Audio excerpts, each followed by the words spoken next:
जय माता दी, जय माँ काली। आज हम बात करेंगे चौराहे वाली माता के बारे में।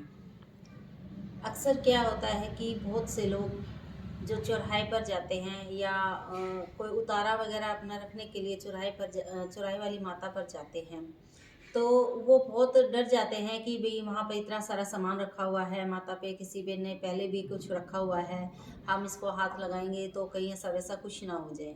तो ऐसा डरने की तो बिल्कुल भी बात नहीं होती है, क्योंकि वहाँ पे जिसने भी जो अपना सामान चढ़ाया है वो सब माता पे आया हो जाता है और उसके बाद किसी और को नुकसान नहीं करता।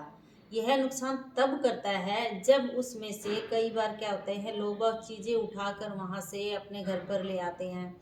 कई ऐसे ही डाल देते हैं कि हाँ, चौराहे वाली माता पे जाओ और वहाँ से माता पे से कुछ भी श्रृंगार का सामान ले लिया किसी ने, कोई चुन्नी ले आता है घर में, कोई नारियल ले आता है कि भी वहाँ अपने घर में रखेंगे बरकत होगी, ऐसा कुछ होगा।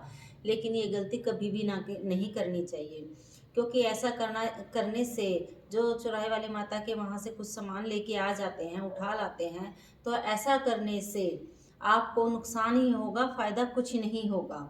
फ़ायदा तो सिर्फ़ यही होता है कि जब हम चौराहे वाली माता पे जाकर उसको वहाँ पर किसी ने हमें कुछ उतारा बताया है, सिर्फ़ वो वहाँ पर चढ़ा के आए, तो उस चीज़ से हमें फ़ायदा होता है।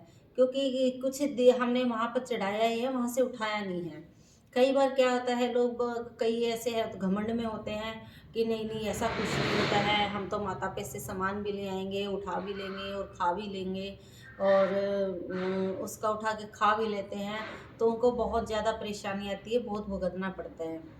मेरे पास एक ऐसा ही एक केस भी आया था, हालाँकि हमने वो किया नहीं, क्योंकि उसने इतनी बड़ी गलती की हुई थी कि हम भी इसका कुछ नहीं कर पाए और वो आदमी पागल भी हो गया था। क्योंकि उसने घमंड में आकर ऐसे ही नहीं, जब हमने उसके घरवालों से बात करी तो उन्होंने कहा, बताया कि हाँ भई इसने ऐसे-ऐसे किया था। जब बताया गया कि भई इसने ऐसे चौराहे वाली माता से सामान उठाया है और ऐसे ही भूल-चूक में नहीं, बाकायदा इसने जानबूझकर उठाया था कि हाँ, मेरा ऐसा कुछ नहीं होगा और वो होगा, और उसने उस चीज़ को उठाया और बना के खा लिया था। क्योंकि वहाँ पे किसी ने कुछ वैसी चीज़ चढ़ा दी थी, जैसे मुर्गा वगैरह चढ़ाते हैं, और उसने उसको उठा के बना के खा लिया और वो उसके बाद वो पागल भी हो गया था। तो उसका इलाज तो नहीं हुआ, लेकिन मैं चाह रही थी कि भी आगे कभी ऐसा और कोई ना करे, क्योंकि ऐसा करने से इंसान परेशानी में ही आ जाता है और काम किसी का अच्छा चल रहा तो वो भी नुकसान में आ जाएगा, तो ऐसा नहीं करना चाहिए। बल्कि माता को खुश करने के लिए आप उस पे श्रृंगार चढ़ाइए, नारियल चुन्नी चढ़ाइए। बल्कि जैसे गाँव में है, गाँव में तो तकरीबन सभी लोग बाग क्या करते हैं कि सुबह-सुबह माता को नहला के भी आते हैं। तो आप नहला सकते हैं उनको, अगर आपके यहाँ पे कहीं पे भी बनी हुई होती है या चौराहे वाली माता होती है या चौराया हो, चौराहे को भी उतना ही पूजते हैं, क्योंकि ये स्थान वहीं पे बने होते थे जहाँ पर पहले चौराया होता था। चौराहे का मतलब चार रास्ते जहाँ से निकलते हैं, उसे ही मेन चौराया बोलते हैं, और वहीं पे पहले के लोग बाग माता का स्थान वही बना देते थे और आज भी बनते हैं। तो आप माता को नहला सकते हैं, उस पे श्रृंगार चढ़ाइए, नारियल चढ़ाइए, चुन्नी चढ़ाइए, उस पे साथ में 2 लड्डू भी, बूंदी के 2 लड्डू भी चढ़ते हैं माता पे, पान, मिठाई, ये सब सारी चीज़ें चढ़ती है। आपकी अगर कोई मनोकामना ऐसी है जो आपका काम नहीं बन रहा है, तो आप बोलकर 7 शनिवार तक आप कुछ भी बोल सकते हैं। जैसे आपने कह दिया कि भी मैं तो माता को 7 श्रृंगार चढ़ाऊँगा, तो आप 7 शनिवार तक 7 श्रृंगार चढ़ाइए।